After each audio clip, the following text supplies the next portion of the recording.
TRS Bhavan లో ప్రస్తుతం TRS LP సమావేశం కొనసాగుతోంది. గ్రేటర్ ఎన్నికల వ్యూహాలపై వారు చర్చిస్తూ ఉన్నారు. ఈ సమావేశంలో శ్రేణులకు కేసీఆర్ దిశానిర్దేశం చేస్తూ ఉన్నారు. ఇప్పటికే పొలిటికల్ స్ట్రాటజీని అమలు చేస్తున్న గులాబీ పార్టీ తన బలగాన్నంతా కూడా గ్రేటర్ లోకి దించాలని నిర్ణయించింది. ఎల్పీ సమావేశంలో ప్రధానంగా దీనిపైనే చర్చ కొనసాగుతూ ఉంది. పార్టీ వ్యూహంతో పాటు మేనిఫెస్టోలో రూపొందించాల్సిన అంశాల మీద కూడా చర్చిస్తూ ఉన్నారు టీఆర్ఎస్ నేతలు. టీఆర్ఎస్ ఎల్పీకి సంబంధించిన పూర్తి డీటెయిల్స్ అందించడానికి మా ప్రతినిధి చారి మనకు సిద్ధంగా ఉన్నారు. చారి, చెప్పండి, టీఆర్ఎస్ ఎల్పీ భేటీకి సంబంధించిన పూర్తి డీటెయిల్స్ ఇవ్వండి.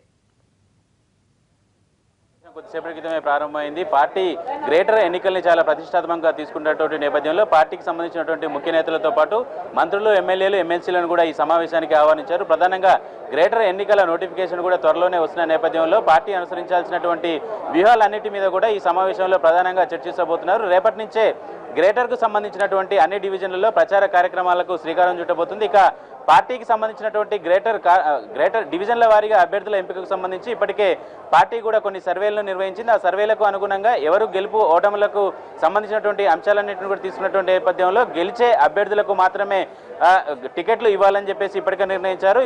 పార్టీకి ఇప్పటికే గ్రేటర్కు సంబంధించినటువంటి వివిధ పార్టీలకు సంబంధించిన నాయకులు కూడా పార్టీలో చేరుతున్నటువంటి నేపథ్యంలో సామాజిక సమీకరణాలతో పాటు గెలుపు గుర్రాలను మాత్రమే ప్రధానంగా బరిలో నిలబెట్టే అవకాశాలు కనబడుతున్నాయి. ఇక గ్రేటర్లో ఏ అంశాలను ప్రధానంగా ఫోకస్ చేయాలనే అంశం మీద కూడా సీఎం కేసీఆర్ నాయకులకు దిశానిర్దేశం చేయబోతున్నారు. ఇక ప్రతి ఎన్నికల్లో కూడా టీఆర్ఎస్ ఉప ఎన్నికలు జరిగినప్పుడు కూడా ప్రతి నియోజకవర్గాన్ని మండల కేంద్రాల్లో కూడా ఇన్ఛార్జీలను ఏర్పాటు చేస్తారు.